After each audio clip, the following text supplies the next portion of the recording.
want to thank y'all for tuning in the channel today. Today we're going to talk about spacers for your F-250. You know, I used them on my Duramax. I've used them on all my trucks. I do a lot of towing, never had any problems. That being said, spacers are really good if you buy a good set of hub Centric spacers, okay?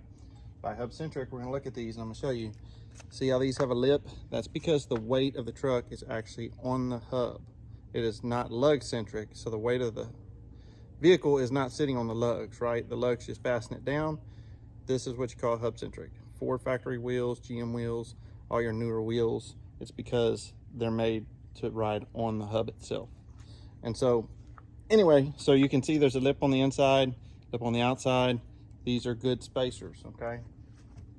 Now there's a lot that goes into engineering spacers, and I will say that I recommend probably two companies, and it's either Bora or Shifted. They know how to build them, they build them right, and there's very little failure on them. And you know, most of the time the problems that you'll have with spacers is improper installation. And what I mean by that is you know, when you put these on, it's not a set it and forget it. You're basically going to put them on, you're going to torque them, you're going to drive 200-300 miles, you pull your wheels off and re-torque them again. And then about every 3,000 to 5,000 I rotate my tires and wheels, and I also retorque them and make sure, just do a visual inspection and make sure there's no problems with them. So as long as you're doing that and you've got quality spacers, you shouldn't have any problems. Some of the installation problems that you have is whenever they go to install these, you know, you do 1 inch, these are 1 inch, you do have to cut the studs. You're gonna even have to cut the tips of the studs off on 2 inch. You really got to go almost 2 1/4 to 2 1/2 to where you don't have to cut the studs on Fords, okay? But a lot of time what happens is so this is a factory stud out of the truck. If you look right there, a lot of times they'll tighten those down and you'll be sticking out past that, okay? These need to be, after they're tight, you need to make sure that these studs do not pass that. That is one of the biggest failure points that you have with spacers, okay? With all that being said, now we're going to talk about the two different types that I have here. These are 3/8 spacers. These are made to go behind your wheels, and these are Bora. These are very high quality. Like I said, I've ran these on a few of my trucks with no problems. The reason I like these is it's just like having, you got one set of lugs. You don't have a set of lugs behind that you have to retorque, right? Put your wheel on, you torque it down, you're good with these, okay? But what you do have to watch is make sure you have enough threads. Make sure you have 6 to 7 threads at least whenever you put your lug nuts on, and that's why these are 3/8. If you use a 1/2 inch on the Ford, I think you have too much, you're not going to have enough threads. We're going to test that here in a minute. We're going to mount one of these up on the front with the trimmer wheels, the stocks, and see if we have enough threads with the 3/8. So we'll do that in just a minute. A lot of times it's just a little bit that you need to get them off of the radius arms. You know, if you're running 37s, I'm going to run 35s, but I do like to have them sticking out just a little bit. I don't really like the 2 inch. I've had those on my previous trucks. It's a little too much out. So the 1 inch is the way I prefer to go, but you do have to cut all your factory studs. So these are the 1 inch. Like I said, I've showed them to you.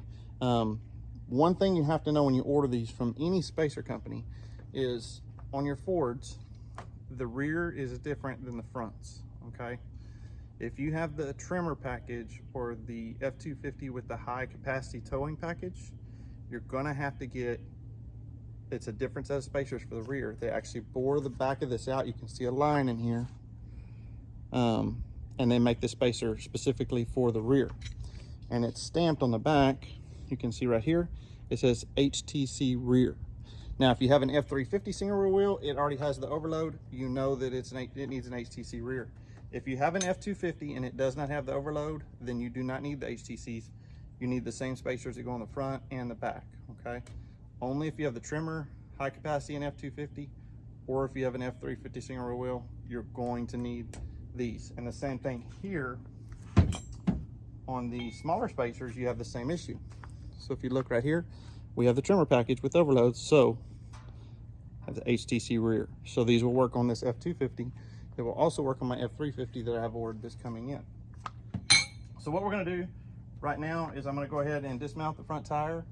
And one of the other things I was going to tell you is, so I run these spacers on all my Fords. I ran them on the fronts, and that's why these fronts are well used. I ordered rears this time because I'm going to put these on the rear, but on the fronts you can see I have the factory studs already cut.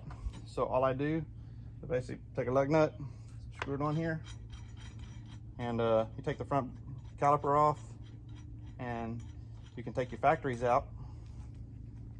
You just put that on, tap it out, then you should put these in through the back, torque them down, and I don't have to cut my studs. I can keep those studs. And when I traded my last truck in, did the same thing, pop these back out, put the factory studs back in, mounted the factory wheels up, no problem, you're back to stock. So just an option for you if you want to do that. I mean, you can just cut them and forget them, or you can always keep your old studs and bag them up. It's a little more work, but then again, you have your factories if you want to put those on. Factory, I think, charges, they were $8 to $10 a piece last time I checked, so you're going to spend a pretty good amount for 32 of them. So anyway, let's get the front wheel dismounted and let's see how many threads we have on these when we put them on. Okay, so we have both options for the front. We have the 3/8 and the 1 inch. I'm just going to slip the 1 inch over just to kind of show you how that fits. And that's it. It's a really nice snug fit on that hub, but you can see you're going to have to cut those factory studs back pretty good. So like I said, I've got those. I can drive them out, just put those other ones in, no big deal. You remove your caliper, and you remove your brake rotor, and then you can get to them right behind the back. So anyway, not a big deal. We'll pull those off. What we're going to test right now is how many threads we get with the 3/8. They do make this in a 1/2 inch. You can see that's a really nice fit, and you have the lip right there for your wheel to go on and to hold the weight. So let's get the wheel over here and get that put on, and let's count how many threads we have. Now I did run the 3/8 on my Duramax with no problems. Let's see here.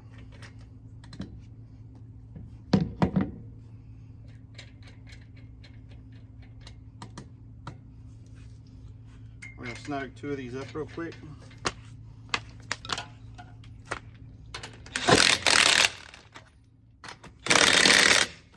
So we can get a good count on the threads, okay?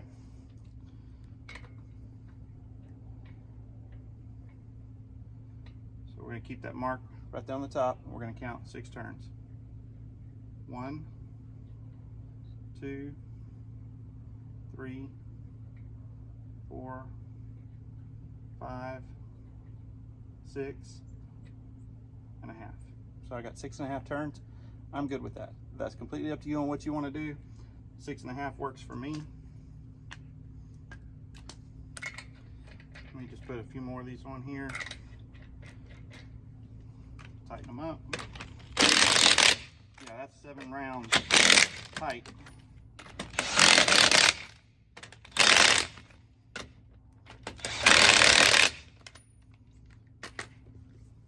Okay, looking down the passenger side, you can see that sidewall tread is pretty even with the fender.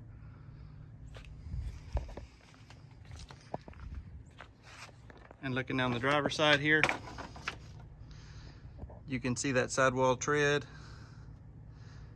We've got a regular tread that's almost even with the fender. So just gives it a little bit wider stance. It has a little bit better look. I know 3/8 is not significant, but you really can't go with a 1/2 inch because your studs aren't going to be long enough.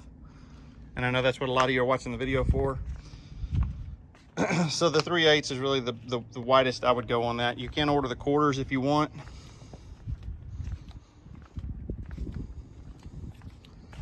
Just trying to get y'all a little bit of that profile.